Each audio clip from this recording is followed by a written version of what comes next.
আজি পুৱা যেটো দুৰ্ঘটনা সংঘটিত হৈ গ'ল এটো অত্যন্ত দুৰ্ভাগ্যজনক নহয় এটো এটা হৃদয় বিদাৰক ঘটনা কিন্তু মই এই যেটো দুৰ্ঘটনা হল এটো হত্যাকাণ্ড বুলি বিবেচনা কৰোঁ নেশনেল হাইৱে অথৰিটিয়ে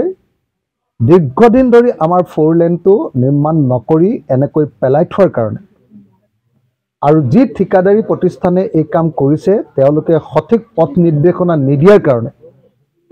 এই অতি হুকাবহ অতি ট্ৰেজিক এই দুৰ্ঘটনাটো সংঘটিত হ'বলৈ পালে সেইকাৰণে মই ভাবো যে এটো হল কেন্দ্ৰীয় চৰকাৰৰ পথ পৰিক্ৰমা বিভাগ আৰু অসম চৰকাৰৰ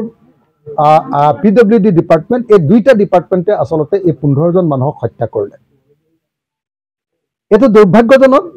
আৰু এতিয়াও এই যিসকল নিৰ্মাণকাৰী প্ৰতিষ্ঠান আৰু নেশনেল হাইৱে অথৰিটি এই দুইটাৰ ওপৰত আসলতে অসম চৰকাৰে আৰু জিলা প্ৰশাসনে তেওঁলোকৰ ওপৰত আসলতে এফআইআৰ জাৰি কৰিব লাগে এফআইআৰ ৰুজু কৰিব লাগে আৰু সংশ্লিষ্ট যি পক্ষ যাৰ মানে দায়ৰ কাৰণে যাৰ দুখৰ কাৰণে এনেকৈ 15 জন মানুহে মৃত্যুবৰণ কৰিবলগীয়া হল তেওঁলোকক গ্ৰেপ্তাৰ কৰিবৰ কাৰণে দাবী উত্থাপন কৰিছো আজি কেন্দ্ৰীয় চৰকাৰ আৰু ৰাজ্য চৰকাৰে অসমত 27 খন টোল গেট লগাবলৈ লৈছে ফ'ৰ লেনৰ ওপৰত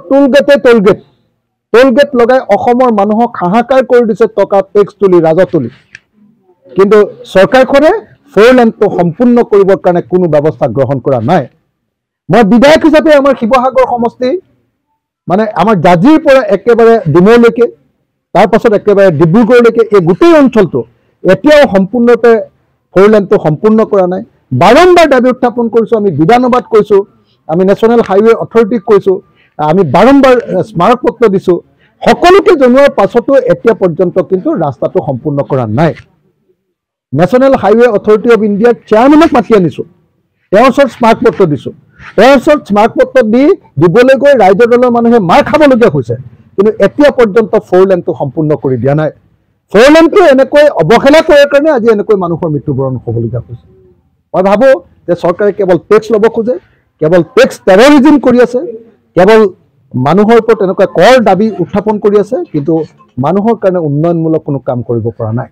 এটো দুৰ্ভাগ্যজনক ঘটনা গতিকে মই অসম চৰকাৰ আৰু কেন্দ্ৰীয় চৰকাৰক এই মুহূৰ্তত গৰিহণা দিছো